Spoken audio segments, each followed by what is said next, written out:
ನೋಡಿ, ಚಾಮುಂಡಿ ಬೆಟ್ಟದಲ್ಲಿ ನಾನೀಗ ಇರುವಂತದ್ದು 17 ಕಿಲೋಮೀಟರ್ ಸುತ್ತಳತೆ ಇರುವಂತಹ ಚಾಮುಂಡಿ ಬೆಟ್ಟ. ಇದು 1000ಕ್ಕೂ ಹೆಚ್ಚು ಎಕರೆ ವ್ಯಾಪಿಸಿರುವಂತಹ ಚಾಮುಂಡಿ ಬೆಟ್ಟ. ಇಲ್ಲಿ ಏನಾದರೂ ಅಕಸ್ಮಾತ್ ಆಗಿ ಬೆಂಕಿ ಕಾಣಿಸ್ಕೊಂಡ್ರೆ, ಕಾಡ್ಗಿಚ್ಚಾದ್ರೆ ಏನೆಲ್ಲ ಸಮಸ್ಯೆ ಆಗಬಹುದು ಅನ್ನುವಂಥದ್ದು ದೊಡ್ಡ ಪ್ರಶ್ನೆ. ಈ ಬೆಂಕಿಯನ್ನ ಯಾವ ರೀತಿ ಕಂಟ್ರೋಲ್ಗೆ ತರ್ತಾರೆ ಅನ್ನುವಂಥದ್ದು ಪ್ರಶ್ನೆ ಆಗುತ್ತೆ. ಸೊ ತಾವೀಗ ನಾನು ಒಂದು ಇವರು ಅರಣ್ಯ ಇಲಾಖೆಯವರು ಯಾವ ರೀತಿ ಇಲ್ಲಿ ವ್ಯವಸ್ಥೆಯನ್ನ ಮಾಡ್ಕೊಂಡಿರ್ತಾರೆ ಅನ್ನೋದ್ರ ಬಗ್ಗೆ ಒಂದು ವಿತ್ ನಿದರ್ಶನ ಹೇಳೋದಾದ್ರೆ, ಈಗ ತಾವಿಲ್ಲಿ ಗಮನಿಸ್ತಾ ಇರಬಹುದು, ಇದು ಸಂಪೂರ್ಣವಾಗಿ ಮೇಲ್ಗಡೆ ಬೆಟ್ಟ ಇದೆ. ಈ ಬೆಟ್ಟದ ಕೆಳಭಾಗದಲ್ಲಿ ಇಲ್ಲಿ ಎಲ್ಲಿಯೂ ಕೂಡ ನಿಮಗೆ ಈ ಕುರುಚಲು ಹುಲ್ಲು ಕಾಣಿಸ್ತಾ ಇಲ್ಲ. ಇಲ್ಲಿ ತಾವು ಗಮನಿಸ್ತಾ ಇರಬಹುದು, ಈ ಸಂಪೂರ್ಣ ಈ ಭಾಗವನ್ನು ಇವಕ್ಕೆ ನಾವು ಫೈರ್ ಲೈನ್ ಅಂತ ಕರಿತೀವಿ. ಇಲ್ಲಿ ಸ್ವತಃ ಇಲ್ಲೆಲ್ಲ ಬೆಂಕಿ ಬಿದ್ದಿರೋದನ್ನ ತಾವು ಗಮನಿಸ್ತಾ ಇರಬಹುದು. ಇಲ್ಲಿ ಅರಣ್ಯ ಇಲಾಖೆಯವರೇ ಈ ಫೈರ್ ಲೈನ್ ಅನ್ನ ಮಾಡ್ಕೊಂಡಿರ್ತಾರೆ. ಅವರೇ ಇಲ್ಲಿ ಬೆಂಕಿ ಹಾಕಿ ಇಲ್ಲಿ ಅಂದ್ರೆ ಕೈಯಳತೆ ದೂರದವರೆಗೂ ಅವರೇ ಈ ಫೈರ್ ಲೈನ್ಗಳನ್ನ ಮಾಡ್ಕೊಂಡಿರ್ತಾರೆ. ಅಂದ್ರೆ ಈಗ ಬೆಟ್ಟಕ್ಕೆ ಹೋಗೋರು ಬರೋರು ಈ ರೀತಿ ಯಾರಾದರೂ ವಾಹನದಲ್ಲಿ ಹೋಗುವಾಗ ಯಾವನೋ ಕಡ್ಡಿಗಿರೋದು, ಸಿಗರೇಟ್ ಅಂಟಿಸ್ಕೊಳ್ಳೋದಕ್ಕೆ ಹೋಗಿ ಮ್ಯಾಚ್ ಬಾಕ್ಸ್ ಅನ್ನ ಅಂಟಿಸ್ಕೊಂಡು ಈ ರೀತಿ ಕಡ್ಡಿ ಬಿಸಾಕ್ದ ಅಂತಂದ್ರೆ ಅದು ಇಲ್ಲಿ ಬೀಳುತ್ತೆ, ಮೇಲ್ಗಡೆ ಆವರಿಸೋದಿಲ್ಲ. ಇಲ್ಲಿ ಇವರೇ ಈ ರೀತಿ ಅದು ಮೇಲ್ಗಡೆ ಆವರಿಸದೇ ಇರೋ ರೀತಿಯಲ್ಲಿ ಫೈರ್ ಲೈನ್ಗಳನ್ನ ಮಾಡ್ಕೊಂಡಿರ್ತಾರೆ. ಇಲ್ಲಿರುವಂತಹ ಈ ಹುಲ್ಲನ್ನ ಅವರೇ ಸುಟ್ಟು ಹಾಕಿರ್ತಾರೆ. ಕಾರಣ ಇಷ್ಟೇ, ಇಲ್ಲೇನಾದ್ರೂ ಕಡ್ಡಿಯನ್ನ ಗೀರಿ ಕೆಳಗಡೆ ಬೀಳಿಸಿದರೆ ಅದು ಯಾವುದೇ ಕಾರಣಕ್ಕೂ ಮೇಲೆ ಆವರಿಸೋದಿಲ್ಲ. ಮೇಲೆ ಆವರಿಸಿ ಇಡೀ ಬೆಟ್ಟಕ್ಕೆ ಆ ಬೆಂಕಿ ಆವರಿಸೋದಿಲ್ಲ ಅಂತ ಹೇಳಿ ಈ ಭಾಗದವರೆಗೂ ತಾವೆಲ್ಲ ಇಲ್ಲೇನೀಗ ಸುಟ್ಟ ತರ ಕಾಣಿಸ್ತಾ ಇದೆಯಲ್ಲ, ಇದನ್ನ ಅರಣ್ಯ ಇಲಾಖೆಯವರೇ ಫೈರ್ ಲೈನ್ ಅಂತ ಮಾಡ್ಕೊಂಡಿರ್ತಾರೆ. ಸೊ ಈ ಫೈರ್ ಲೈನ್ಗಳಿಂದಾಗಿ ಯಾವುದೇ ಕಾರಣಕ್ಕೂ ಬೆಂಕಿ ಆವರಿಸ್ಕೊಳ್ಳೋದಿಲ್ಲ. ಸೊ ಈ ರೀತಿಯ ವ್ಯವಸ್ಥೆಯನ್ನ ಅರಣ್ಯ ಇಲಾಖೆಯವರು ಮಾಡ್ಕೊಂಡಿರ್ತಾರೆ. ಆದಾಗ್ಯೂ ಕೂಡ ಬೇಕು ಅಂತಾನೆ ಕೆಲವು ಕಿಡಿಗೇಡಿಗಳು ಮಾಡುವಂತಹ ಕೃತ್ಯದಿಂದ ಇಂಥ ಅವಾಂತರಗಳು ಸೃಷ್ಟಿಯಾಗುತ್ತೆ. ಸೊ ನಾನೀಗ ನೇರವಾಗಿ ಈ ಉತ್ತನೂರು ಮಾರ್ಗ ಏನಿದೆ, ಈ ಮಾರ್ಗದ ಮೂಲಕವಾಗಿ ಎಲ್ಲಿ ಬೆಂಕಿ ಬಿದ್ದಿತ್ತಲ್ಲ, ಈಗ ಸದ್ಯಕ್ಕೆ ಅಲ್ಲಿ ಪರಿಸ್ಥಿತಿ ಹೇಗಿದೆ, ಇಲ್ಲಿ ಏನೆಲ್ಲ ಸಮಸ್ಯೆಗಳಾಗ್ತಾ ಇದೆ ಅನ್ನೋದ್ರ ಬಗ್ಗೆ ನೋಡೋಣ. ಬನ್ನಿ ನೇರವಾಗಿ ಅಲ್ಲಿಗೆ ಹೋಗೋಣ. ಚಾಮುಂಡಿ ಬೆಟ್ಟದಲ್ಲಿ ಆಕಸ್ಮಿಕವಾಗಿ ತಗುಲಿದಂತಹ ಬೆಂಕಿಯಿಂದ ಸಾಕಷ್ಟು ಅವಾಂತರಗಳೇ ಸೃಷ್ಟಿಯಾಗಿದ್ವು. ಈಗ ಸದ್ಯಕ್ಕೆ ನಾನು ಚಾಮುಂಡಿ ಬೆಟ್ಟದಲ್ಲೇ ಇದ್ದೀನಿ, ಉತ್ತನಹಳ್ಳಿ ಮಾರ್ಗದ ಮೂಲಕ ಹಾದು ಹೋಗುವಂತಹ ರಸ್ತೆಯ ಪಕ್ಕದಲ್ಲಿ. ಈಗ ನನ್ನ ಬಲಭಾಗದಲ್ಲಿ ತಾವು ಗಮನಿಸ್ತಾ ಇರಬಹುದು, ನಿನ್ನೆ ರಾತ್ರಿಯಿಂದ ಏನು ಬೆಂಕಿಯ ಕೆನ್ನಾಲಿಗೆಗೆ ಅರಣ್ಯವೆಲ್ಲ ನಾಶವಾಗ್ತಾ ಇತ್ತು. ಅಂದಾಜು 20ರಿಂದ 30 ಎಕರೆ ಬೆಂಕಿಗೆ ಸುಟ್ಟು ಕರಕಲಾಗಿರುವಂಥದ್ದು. ಈಗ ಸಂಪೂರ್ಣ ತಹಬದಿಗೆ ಬರುವಂತಹ ಎಲ್ಲ ಪ್ರಯತ್ನಗಳಲ್ಲಿ ಅರಣ್ಯ ಇಲಾಖೆಯ ಸಿಬ್ಬಂದಿಯವರು, ಅಗ್ನಿಶಾಮಕ ದಳದವರು ಯಶಸ್ವಿಯಾಗಿದ್ದಾರೆ. ಈಗ ತಾವು ಗಮನಿಸ್ತಾ ಇರಬಹುದು, ಬೆಂಕಿಯನ್ನ ಸಂಪೂರ್ಣವಾಗಿ ಕಂಟ್ರೋಲ್ಗೆ ತರುವಂತಹ ಕೆಲಸ ಆಗಿದೆ. ಉಳಿದಿರುವಂತಹ ಅಲ್ಪ ಸ್ವಲ್ಪ ಬೆಂಕಿಯನ್ನು ಕೂಡ ಆರಿಸುವಂತಹ ಕೆಲಸ ಈಗ ನಿರಂತರವಾಗಿ ಅರಣ್ಯ ಇಲಾಖೆಯವರಿಂದ ಆಗ್ತಾ ಇದೆ.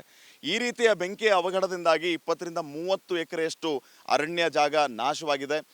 ಇದು ಹೆಚ್ಚಿನ ಪ್ರಮಾಣದಲ್ಲಿ ಆಗಬಾರದು ಮತ್ತು ಇಡೀ ಬೆಟ್ಟಕ್ಕೆ ಆವರಿಸಬಾರದು ಅಂತ ಹೇಳಿ ಈಗಾಗಲೇ ಕ್ರಮವನ್ನು ಕೈಗೊಂಡು ನಿನ್ನೆ ಇಡೀ ದಿನ ಬೆಂಕಿಯನ್ನು ಆರಿಸುವಂತಹ ಕೆಲಸ ಅರಣ್ಯ ಇಲಾಖೆ ಸಿಬ್ಬಂದಿ ಮತ್ತು ಅಗ್ನಿಶಾಮಕ ಸಿಬ್ಬಂದಿ ಅವರಿಂದ ಆಗಿದೆ. ನಾವು ಗಮನಿಸಬೇಕಾಗಿರುವಂತಹ ವಿಚಾರ, ನಿನ್ನೆ ರಾತ್ರಿ ಎಲ್ಲ ತಂಪಾದ ವಾತಾವರಣ ಇತ್ತು ಮತ್ತು ಬೆಳಗ್ಗೆ ಮಂಜಿನ ವಾತಾವರಣ ಇದ್ದದ್ರಿಂದ ಸ್ವಲ್ಪ ವಾತಾವರಣದಿಂದನೂ ಕೂಡ ಅನುಕೂಲ ಆಗಿದೆ ಬೆಂಕಿಯನ್ನು ನಂದಿಸುವಲ್ಲಿ. ತಾವೀಗ ಇನ್ನೊಂದ್ಸರಿ ಪ್ಯಾನ್ ಮಾಡಿ ತೋರ್ಸಕ್ಕೆ ಹೇಳ್ತೀನಿ ನಮ್ಮ ಕ್ಯಾಮ್ರಾ ಪರ್ಸನ್ ವಿನೋದ್ ಅವರಿಗೆ. ಈಗ ಸಂಪೂರ್ಣವಾಗಿ ಈ ಭಾಗದಲ್ಲೆಲ್ಲ ಬೆಂಕಿ ಆವರಿಸಿಕೊಂಡಿತ್ತು. ಜೂಮ್ ಮಾಡಿ ನೋಡೋದಾದ್ರೆ ಸಂಪೂರ್ಣ ಈ ಕೆಳಭಾಗದಲ್ಲಿ ಏನಿದೆ, ಇಲ್ಲಿ ಬೆಂಕಿ ಆವರಿಸಿಕೊಂಡಿದ್ದಂತಹ ಒಂದು ಜಾಗ ಇದು. ಇದನ್ನು ಸಂಪೂರ್ಣವಾಗಿ ಈಗ ಕಂಟ್ರೋಲ್ಗೆ ತೆಗೆದುಕೊಳ್ಳುವಂತಹ ಕೆಲಸ ಆಗಿದೆ.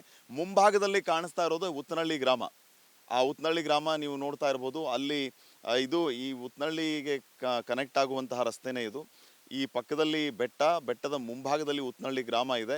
ಈ ಮುಂಭಾಗದಲ್ಲಿಯೇ ಅಂದರೆ ಹೊರಗಡೆ ಬಂದಿರುವಂತಹ ಬೆಂಕಿ ಇದು, ಬೆಟ್ಟದಿಂದ ಕೆಳಗಡೆ ಹೋಗಿರುವಂತಹ ಬೆಂಕಿ ಅಲ್ಲ ಅಂತ ಈಗಾಗಲೇ ಅರಣ್ಯ ಇಲಾಖೆಯವರ ಜೊತೆ ನಾವು ಮಾತಾಡುವಂತಹ ಸಂದರ್ಭದಲ್ಲಿ ಹೇಳ್ತಾ ಇದ್ರು. ಸೊ ಆ ಪ್ರಕಾರವಾಗಿ ಈಗ ಬೆಂಕಿಯನ್ನು ನಂದಿಸುವಂತಹ ಕೆಲಸ ಸಂಪೂರ್ಣವಾಗಿ ಆಗ್ತಾ ಇದೆ. ಫೈರ್ ಬ್ರೇಕರ್ಸ್ ಮೂಲಕ, ಫೈರ್ ಲೈನ್ ಮೂಲಕ ಇಲ್ಲಿ ಎಲ್ಲ ರೀತಿಯಂತಹ ಕೆಲಸವೂ ಕೂಡ ಇಲ್ಲಿ ಆಗಿದೆ. ಬೆಂಕಿಯನ್ನು ನಂದಿಸುವಲ್ಲಿ, ಪರಿಸ್ಥಿತಿಯನ್ನು ಕಂಟ್ರೋಲ್ಗೆ ತೆಗೆದುಕೊಳ್ಳುವಲ್ಲಿ ಫೈನಲಿ ಅರಣ್ಯ ಇಲಾಖೆಯವರು ಹಾಗೆ ಅಗ್ನಿಶಾಮಕ ಸಿಬ್ಬಂದಿಯವರು ಯಶಸ್ವಿಯಾಗಿದ್ದಾರೆ. ಈಗ ಸದ್ಯಕ್ಕೆ ಬೆಂಕಿ ಕಂಟ್ರೋಲ್ಗೆ ಬಂದಿರುವಂತಹ ಹಿನ್ನೆಲೆ ಉತ್ತನಹಳ್ಳಿ ಮಾರ್ಗವನ್ನು ಕೂಡ ಓಪನ್ ಮಾಡಲಾಗಿದೆ. ಹಾಗೆಯೇ ತಾವರೆಕೆರೆ ಗೇಟ್ ಮೂಲಕ ಭಕ್ತರು ಕೂಡ ಚಾಮುಂಡಿ ಬೆಟ್ಟಕ್ಕೆ ಬರೋದಕ್ಕೆ ಎಲ್ಲ ರೀತಿಯ ವ್ಯವಸ್ಥೆಯನ್ನು ಮಾಡ್ಕೊಂಡಿದ್ದಾರೆ. ಈಗಲೂ ಕೂಡ ಅರಣ್ಯ ಇಲಾಖೆ ಸಿಬ್ಬಂದಿಯವರು ಕೆಲಸವನ್ನು ಮಾಡ್ತಾ ಇದ್ದಾರೆ. ನಾನು ಮಾಹಿತಿಯನ್ನು ನೀಡ್ತೀನಿ ಈ ಬಗ್ಗೆ. ತಾವು ಗಮನಿಸ್ತಾ ಇರ್ಬೋದು, ಅರಣ್ಯ ಇಲಾಖೆಯ ಸಿಬ್ಬಂದಿಯವರು ಸ್ಥಳದಲ್ಲೇ ಇದ್ದಾರೆ. ಇವರೆಲ್ಲರೂ ಕೂಡ ನಿರಂತರವಾಗಿ ಶ್ರಮಪಟ್ಟು ಕೆಲಸವನ್ನು ಮಾಡ್ತಾ ಇದ್ದಾರೆ. ಹಗಲು ರಾತ್ರಿ ಅನ್ನದೇ ಚಾಮುಂಡಿ ಬೆಟ್ಟದಲ್ಲಿಯೇ ಬೀಡು ಬಿಟ್ಟಿದ್ದಾರೆ. ಯಾವುದೇ ಕಾರಣಕ್ಕೂ ಯಾವುದೇ ರೀತಿಯ ಅವಾಂತರ ಆಗಬಾರದು ಅನ್ನೋ ನಿಟ್ಟಿನಲ್ಲಿ ಅರಣ್ಯ ಇಲಾಖೆಯ ಸಿಬ್ಬಂದಿಯವರು ಸ್ಥಳದಲ್ಲಿಯೇ ಮೊಕ್ಕಾಂ ಹೂಡಿದ್ದಾರೆ. ಬ್ಯಾಚ್ ವೈಸ್ ಕೆಲಸ ಮಾಡುವಂತಹದ್ದು ಈ ಅರಣ್ಯ ಇಲಾಖೆಯವರಿಂದ ಆಗ್ತಾ ಇದೆ. ಒಂದು ಬ್ಯಾಚ್ನಲ್ಲಿ ಕಡಿಮೆ ಅಂತಂದ್ರೂ 20ರಿಂದ 30 ಜನ ಇರ್ತಾರೆ. ಆ ರೀತಿ 3ರಿಂದ 4 ಬ್ಯಾಚ್ಗಳು ನಿರಂತರವಾಗಿ ಕೆಲಸ ಮಾಡ್ತಾನೆ ಇದ್ದಾರೆ. ಸೊ ಈಗಲೂ ಕೂಡ ಅಷ್ಟೇ, ಇಲ್ಲಿ ನೀರನ್ನು ತುಂಬಿಕೊಂಡು ಬಂದಿದ್ದಾರೆ. ನಿರಂತರವಾಗಿ ನೀರು ಇವರಿಗೆ ಸಪ್ಲೈ ಆಗ್ತಾ ಇದೆ. ಆ ನೀರನ್ನು ತರುವ ಮೂಲಕ ಬೆಂಕಿಯನ್ನು ಆರಿಸುವಂತಹ ಕೆಲಸ ಆಗ್ತಾ ಇದೆ. ಈ ಮಾರ್ಗವಾಗಿ ಅವರು ಅರಣ್ಯ ಒಳಗಡೆ ಡೀಪಾಗಿ ಎಲ್ಲಿ ಫೈರ್ ಸಮಸ್ಯೆ ಆಗಿದೆಯೋ ಅಲ್ಲಿ ಅವರು ಬೆಂಕಿಯನ್ನು ನಂದಿಸುವಂತಹ ಕೆಲಸವನ್ನು ಮಾಡ್ತಾ ಇದ್ದಾರೆ. ಇವರೆಲ್ಲ ಅರಣ್ಯ ಇಲಾಖೆ ಸಿಬ್ಬಂದಿಯವರು ಈಗಲೂ ಕೂಡ ಕಾರ್ಯಪ್ರವೃತ್ತರಾಗಿದ್ದಾರೆ. ಜಸ್ಟ್ ಇವ್ರನ್ನ ನೋಡ್ಬೋದು.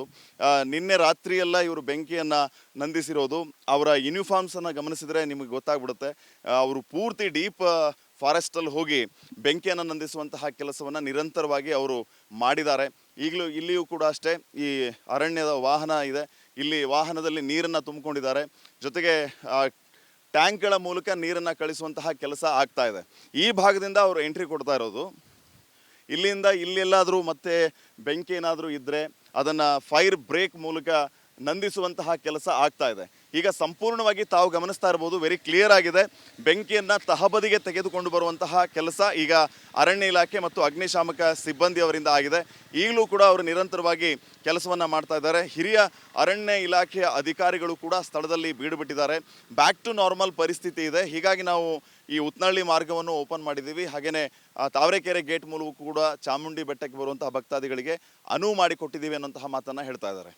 ಕ್ಯಾಮ್ರಾ ಪರ್ಸನ್ ವಿನೋದ್ ಜೊತೆ ಶ್ರೀಪಾದ್ ಪಾಟೀಲ್, ರಿಪಬ್ಲಿಕ್ ಕನ್ನಡ, ಚಾಮುಂಡಿ ಬೆಟ್ಟ. ಕನೆಕ್ಟ್ ಮಾಡ್ಕೊಂಡಿದ್ದೀವಿ.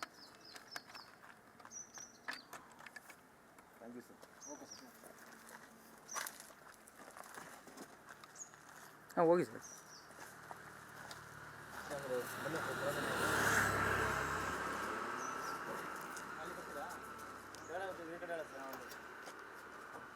ಸರ್ ನಾವು ಅಲ್ಲಿ ಕೆಳಗಡೆ ಬರೋಕಂದ್ರೆ ಹೆಂಗೆ ಬರೋದು? ಆಗಲ್ವಾ?